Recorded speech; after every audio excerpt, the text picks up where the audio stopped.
I just read David Goggins' book, Can't Hurt Me. And right now, I'm going to share with you the most important things that I learned in this book, hoping that you listening can take from these points and implement them into your life, thus improving your actual life. Now, the reason why I started reading so many books is because a book is someone's life story. It involves much time that person has invested into their life, the wins and the losses, and what they have learned. And by me reading, I'm able to collapse time in which I learn specific things. Thus the saying I always say, collapse time in which it takes for you to do things and for you to learn things. So, what are the most important things that I took from this book? The first one is that everyone is dealt a different card at birth. And what I mean by this is that some people are given a harder start to life than others. Some people are born at the bottom. No money, hard childhood, abusive parents, alcoholic parents, and they grew up in the wrong environment. They're around the wrong friends, drugs and alcohol, and they're dealt a horrible hand. Now other people may be the exact opposite. They grew up in a loving family, a family that's very, very wealthy that can take care of them whenever they need. And of course, not everyone in a wealthy family is happy, vice versa. But no matter what card you were dealt at birth, that shouldn't and it doesn't reflect on what you can actually achieve throughout your life. There's a saying, I don't know if I created this or someone else did, but I love it. And it goes, it's not your fault if you're born into poverty, but it is your responsibility by the end of your life to improve your situation along with your family situation. And the most important thing is using the card that you were dealt, using the things that you have in your life, being resourceful into making your dreams and reality that you want actually happen. So instead of blaming all the excuses on why you can't make it, use all those tough times and you growing up and being from the bottom, wherever you start, whatever card you're dealt, use all that for your benefit. The second one is use all the excuses and the bullshit and the tough times that you've had as fuel for yourself. As David Goggins says, flip that shit.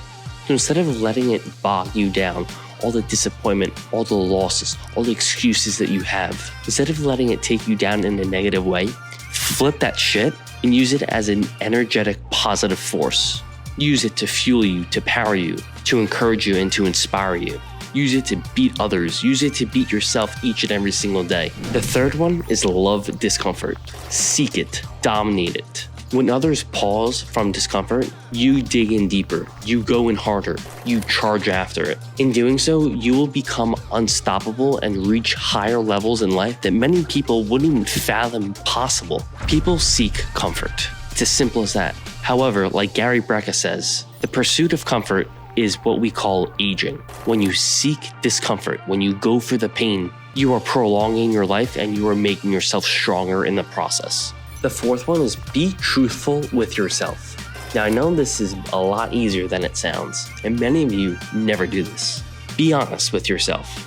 If you're not in good shape, but you want to become in good shape, first step is to acknowledge that you're just simply not in good shape. You're in shit shape. Acknowledge it and be honest with yourself. Then you have to do the math on what you need to do to become more in shape, to become healthier.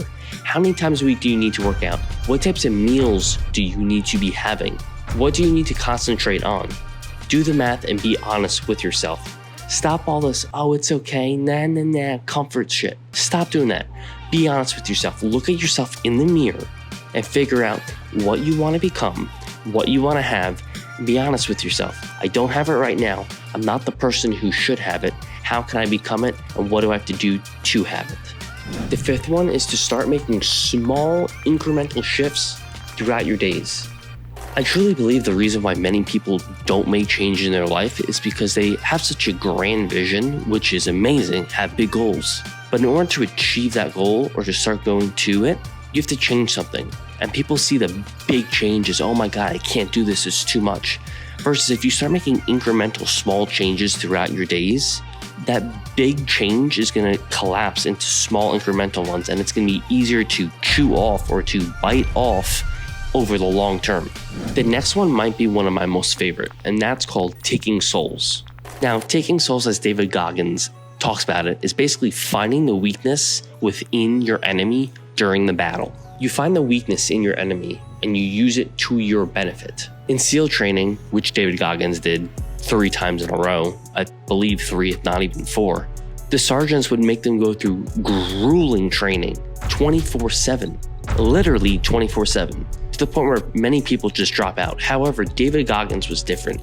He took their souls.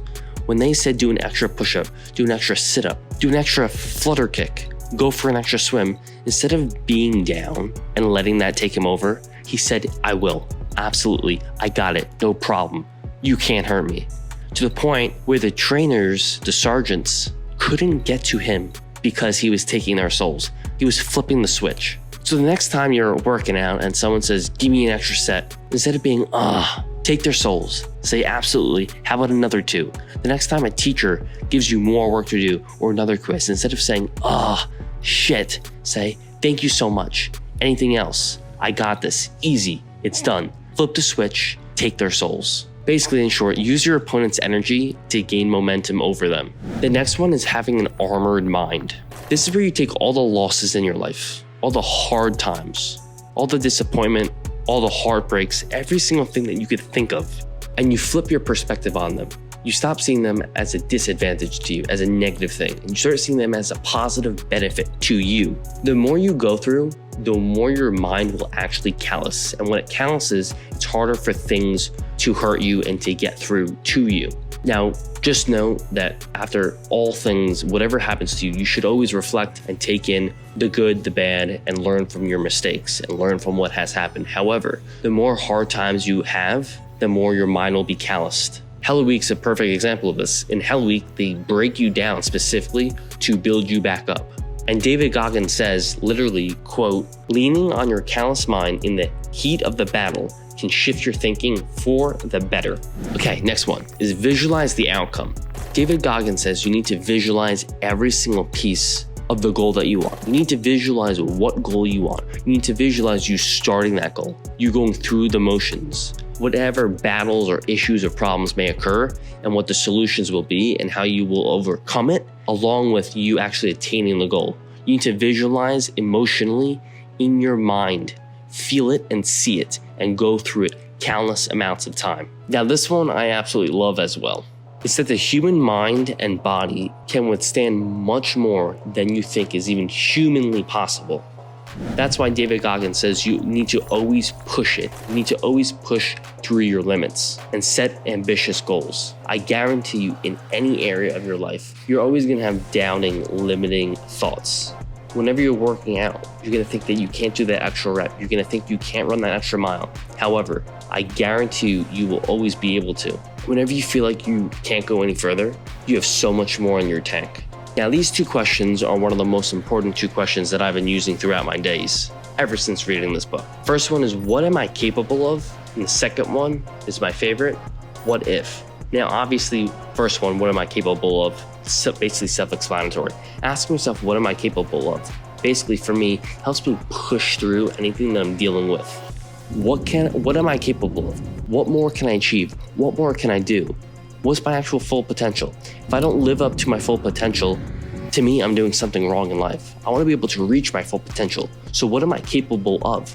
And when I do that, I'm able to push myself even more and to experiment even more. Now, the what if, to me, it's pretty simple. Asking the what if is about creativity and drive. What if? What if it was possible? What if you could do that? What if? It's almost like an FU to someone. What if? Someone's knocking you down, you can't do this, you can't do that. What if? It's one of my favorite questions now. And now as we near the end, let's go through the last couple. This one I love. You don't need talent. Talent can absolutely work, but hard work, drive, motivation, hunger, and ambition will always conquer. Perfect example of this is Kobe Bryant.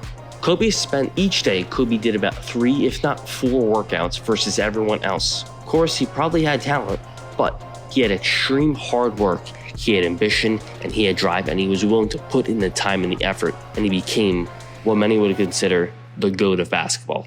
This one gives me chills. Be uncommon among the uncommon. There's only a specific group of people that are uncommon that people look and say, you're absolutely crazy, you're insane. People look up to.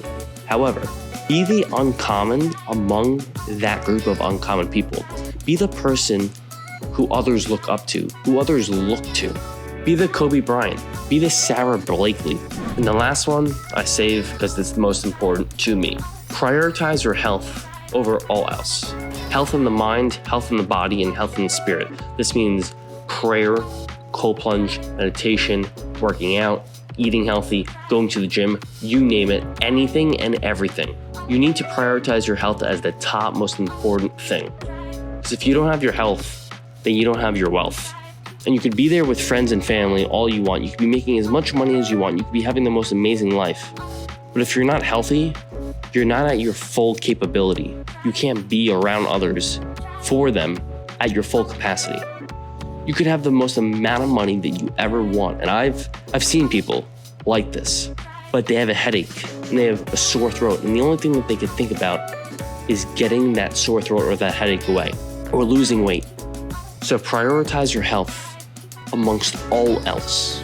All right, hope you guys enjoyed that. That's what I learned from the book, David Goggins, Can't Hurt Me. Amazing book. Definitely recommend you read it. If you guys enjoyed this video and you want to hear some more key points that I have taken from other books that I've read, like the video, subscribe, leave in the comments, and I'll do some more. As always, guys, be great and be different because only you decide what your perspective is in life. Ciao.